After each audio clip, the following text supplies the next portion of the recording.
জি ধন্যবাদ। আমি আপনাকে জানিয়ে রাখি যে আমি আছি এখন নোয়াখালী জিলা স্কুল মাঠে। এখানে হাজার হাজার মানুষের সমাগম। জেলা জামাতের আমির এখন বক্তব্য রাখছেন। এখন কেন্দ্রীয় আমিরের অপেক্ষায় এখানে হাজার হাজার নেতাকর্মীরা এবং দলীয় সমর্থকরা এখানে অপেক্ষা করছেন।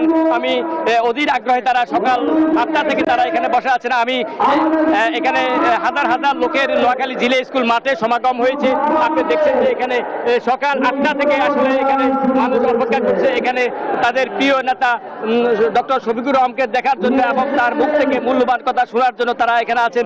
এখন এবং তারা আমি জেলা জামাত ইসলামের আমির ইসহাক খন্দকার এবং জেলা জামাতের নেতা কর্মীদের সাথে আমি কথা বলছি। তারা আমাকে জানিয়েছেন যে এখানে তারা এখানে নোয়াখালী বিভাগ বিষয় নিয়ে এবং নোয়াখালী বিমানবন্দর সহ নোয়াখালী জলাবদ্ধতা সহ বিভিন্ন বিষয় নিয়ে কেন্দ্রীয় আমির এখানে কথা বলবেন। এখন আমি আপনাকে দেখা যে মঞ্চে এখন বক্তব্য রাখছেন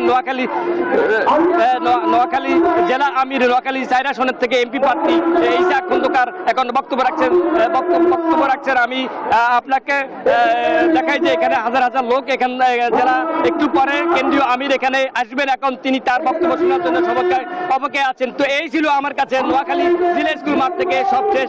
আমি ফিরছি স্টুডিওতে ফয়সাল মাহমুদ। ধন্যবাদ আমাদের সাথে যুক্ত হবার জন্য।